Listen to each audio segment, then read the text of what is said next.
everyone, it's Allie Casazza here. I hope you're all well. Today I have a handful of things. I think there's 5 things that I want to share with you. And they're all things that I've come across recently on my personal development journey. Things I've been learning, books I've been reading, just things that have really stood out to me and really inspired me to try something different. So I want to share them with you. The first one is to do with meditation. So usually I will meditate in the morning for 10 minutes on a timer, just after I've done my yoga practice, and I'll just sit for 10 minutes and I'll just focus on my breathing.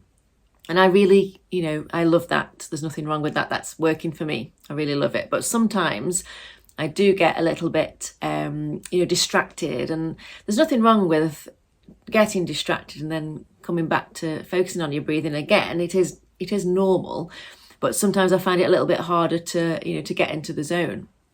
So something I came across recently on a course that I did, there was a live call on the course and they started with meditation. And the first few minutes were just doing this meditation, and it was a visual meditation on the screen. So it was a video playing, and it was very visual so that you could follow. There was a circle on the screen and you just followed. It told you when to breathe in, when to pause, and when to breathe out. And I found it so good for getting into the zone quickly, like really relaxing really quickly.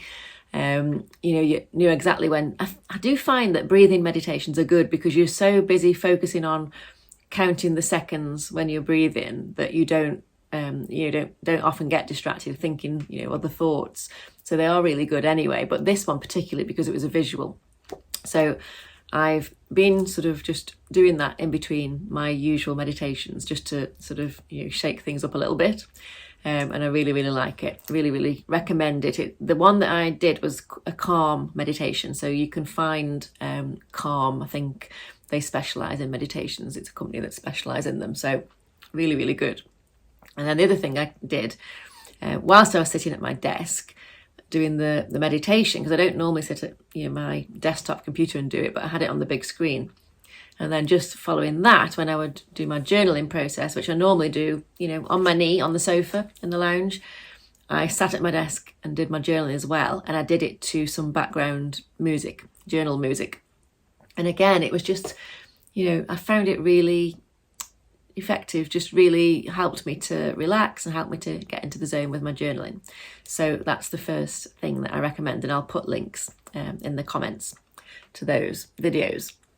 Second thing, just wanted to mention how I'm sort of going about my new Instagram account. So I made my new Instagram account about a month ago, and I have posted every day since for 30 days. I have missed a couple of days since the first 30 days were up, but I am trying to post every day. But the way I'm looking at my new Instagram account is, instead of trying to figure out what will get me the most likes, the most followers, what will get me the most reach, I'm literally just posting what I want to post. I've decided to post all my favourite quotes, all my favourite affirmations, all my favourite photographs, all the favourite things that that help me to uplift me the best way that I can. Because when we uplift ourselves, we're more helpful to the world, to other people. So the way I've sort of approached my Instagram account is that I'm creating a sort of hub for myself to go back to when I need to lift myself up, and also in the process of sharing the things that that lift me up and fire me up, I'm lifting myself up again in the process. But I'm not worried about who else will see it and who else will like it. So I can visit that account already now, because after about 35, 40 days now, I've literally posted all my favourite things, all my favourite quotes and affirmations and photographs, photographs of London. Some of the posts are an image of London in the background with the quote on top. So it's just all my favourite things in one place, and it's somewhere to go for me. So the result of that will be hopefully that it's something that other people love too. But yeah, that's just the way I've approached that. And I think it's just a great way, if we always worry about what other people want to see, we'll never really be doing what we absolutely love and are passionate about. So post what you want to post, if that's the kind of business that you're in, and share things that really fire you up and lift you up, and then you will be the best version of you, and you will be the best assistance to other people out there. Okay, so that was number 2, wasn't it? Yes.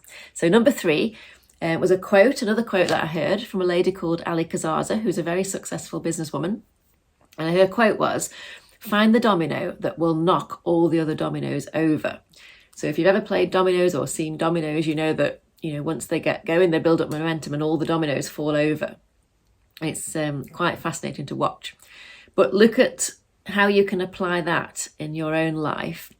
So, for example, if you have, lots of things that you think are holding you back from achieving something that you really want to achieve, what's the one thing you can do that will help everything else? If you're overwhelmed with things that you have to do, is there one thing that you could tick off that would, help you to tick off a lot of other things in the same process? Hope it makes sense what I'm trying to say, but yeah, find the one domino that's going to help you knock all the other dominoes over at the same time. So maybe give it some thought. It really sort of spoke to me, that did. And when we are trying, we have lots of things on our plate, we are striving to achieve lots of things in our lives as entrepreneurs.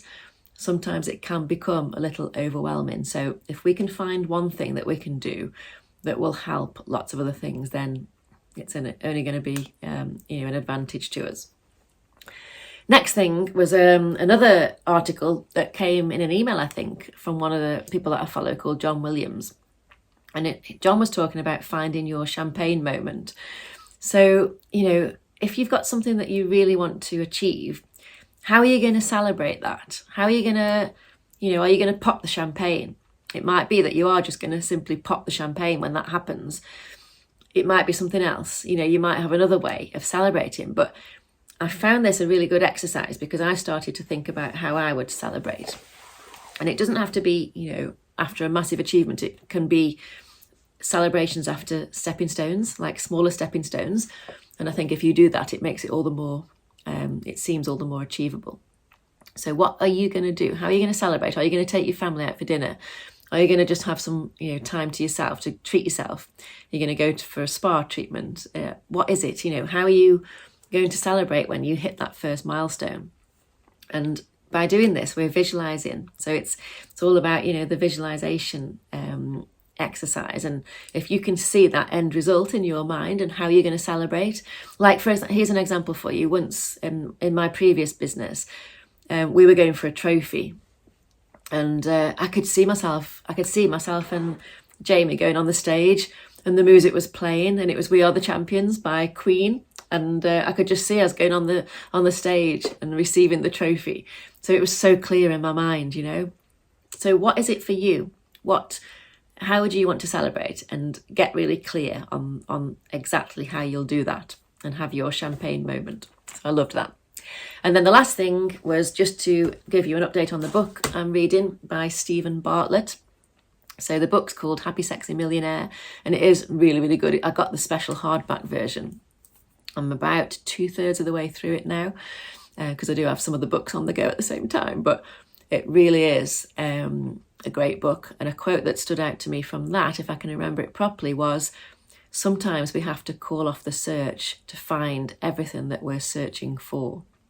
I loved that because, again, just relax, stop looking so hard, for what it is that, you really, really want. And then, when you relax into it, the answers will come to you.